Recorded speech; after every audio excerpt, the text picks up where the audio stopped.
សាឡូមព្រះបន្ទូលលើកទឹកចិត្តថ្ងៃទី10ខែមករាមានចំណងជើងថាអ្វីដែលការគោរពប្រតិបត្តិរបស់ខ្ញុំធ្វើឲ្យអ្នកដទៃខាតបង់អត្ថបទសរសេរដោយ Oswald Chambers មកប្រែសម្រួលនិងអានដោយ Aom Samuel ព្រះបន្ទូលថ្ងៃនេះលូកាជំពូក23ខ26ការគេនាំព្រះយេស៊ូវទៅនោះគេបានចាប់មនុស្សសាសគិរិនម្នាក់ឈ្មោះស៊ីម៉ូនដែលកំពុងតែវិលមកពីចំការក៏ដាក់ឲ្យគាត់លីឈើឆ្កាងតាមទ្រង់ទៅអ្វីដែលការគោរពប្រតិបត្តិរបស់ខ្ញុំធ្វើឲ្យអ្នកដទៃខាតបង់ប្រសិនបើយើងគោរពប្រតិបត្តិតាមព្រះគឺយើងធ្វើឲ្យអ្នកដទៃខាតបង់ច្រើនជាងអ្វីដែលបានធ្វើឲ្យយើងខាតយើងរីករាយក្នុងការគោរពប្រតិបត្តិតាមព្រះអម្ចាស់របស់យើងពីព្រោះយើងស្រឡាញ់ទ្រង់ប៉ុន្តែនេះមានន័យថាផែនការរបស់ទ្រង់មកមុនគេនៅក្នុងជីវិតរបស់យើងមិនមែនជាផែនការរបស់អ្នកដទៃទេប្រសិនបើមនុស្សនៅជុំវិញយើងមិនស្រឡាញ់ទ្រង់ទេពួកគេនឹងចោទប្រកាន់យើងពីភាពប្រងើយកន្តើយឬភាពអាត្មានិយមរបស់យើងចំពោះពួកគេអាចនឹងចំអកឲ្យយើងថា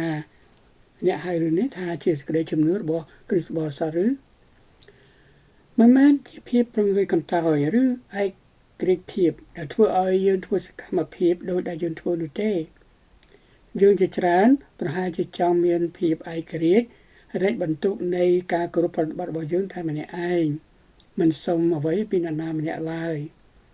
យើងត្រូវតែរៀនគិតថាការគោរពប្រតិបត្តិគឺជាគោលបំណងជាសកលរបស់ព្រះគោលបំណងរបស់ទ្រង់ចំពោះមនុស្សដទៃទៀតគឺពួកគេអាចជាជំនួយហើយអាចជួយយើងក្នុងកិច្ចការរបស់ទ្រង់ដូចជាស៊ីម៉ូននៅស្រុកគីរ៉េនបានជួយព្រះយេស៊ូវលីឈើឆ្កាងឬដូចស៊ូសាននិងស្រីឯទៀតជាច្រើនដែលយកទ្រព្យខ្លួនមកជួយទ្រង់លូកាជំពូក8ខ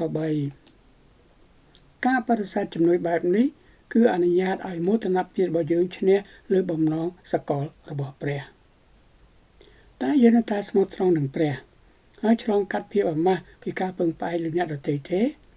ឬតែយើងនិយាយថាខ្ញុំនឹងមិនធ្វើឲ្យមនុស្សផ្សេងទៀតរងទុក្ខដោយសារខ្ញុំទេហើយខ្ញុំនឹងមិនឲ្យគេចំណាយអ្វីទាំងអស់ចូលប្រយ័ត្នចំពោះទំនោរក្នុងការមិនស្ដាប់បង្គាប់ព្រះនិងអំពីអ្វីដែលអ្នកអនុញ្ញាតឲ្យកើតឡើងប្រសិនបើអ្នកមិនគោរពតាមទ្រង់យើងអាចមិនស្ដាប់បង្គាប់ព្រះបានប្រសិនបើយើងជ្រើសរើសយើងអាចការពារមនុស្សផ្សេងទៀតផុតពីទុក្ខវេទនាព្រោះតាមរយៈការមិនស្ដាប់បង្គាប់របស់យើងនឹងនាំមកនូវការធូរស្បើយក្នុងចិត្តប៉ុន្តែការនោះនឹងធ្វើឲ្យព្រះអម្ចាស់របស់យើងជឿចាប់ហើយនៅទីបំផុតយើងមិនអាចជួយនរណាម្នាក់បានទេព្រះទ្រង់បានគិតរួចហើយអំពីផលវិបាកនៃការគោរពប្រតិបត្តិរបស់យើងប្រសិនបើយើងគោរពតាមទ្រង់នោះគឺមិនមែនជាយើងទេគឺយើងគ្រាន់តែអនុញ្ញាតឲ្យទ្រង់បានថែរក្សាមនុស្សគ្រប់គ្នាដែលមានការពាក់ព័ន្ធជាមួយនឹងយើងសូមអធិដ្ឋានជាមួយខ្ញុំព្រះអម្ចាស់ព្រះយេស៊ូវអើយសូមអរព្រះគុណព្រះអង្គចំពោះសម្រស់នៃការប្លែកដែលព្រះអង្គបានដាក់នៅក្នុងមនុស្សគ្រប់រូបសូមជួយទៅបង្គំឲ្យមើលឃើញហួសពីភាពខុសគ្នាយល់ការវិនិច្ឆ័យស្ដាប់បង្គាប់ដោយអត់ធ្មត់និងសប្បុរសសូមបំពេញចិត្តទូលបង្គំដោយការយល់ចិត្តដើម្បីឲ្យទូលបង្គំអាចធ្វើតាមដោយសេចក្តីស្រឡាញ់ជំនួសឲ្យការអន់ចិត្ត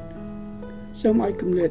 ពាក្យសម្ដីនិងសកម្មភាពរបស់ទូលបង្គំឆ្លុះបញ្ចាំងពីសេចក្តីមេត្តាករុណារបស់ព្រះអង្គហើយសូមជួយទូលបង្គំឲ្យបានព្រមទទួលយកជំនួយពីអ្នកដទៃផងដែរទូលបង្គំសូមទូលគ្រប់ការទាំងអស់នេះដោយនៅព្រះនាមព្រះយេស៊ូវគ្រីស្ទអាមែនពេលបងប្អូនស្ដាប់ហើយសូមជួយ share បន្តដល់អ្នកអាទិសូមអរគុណ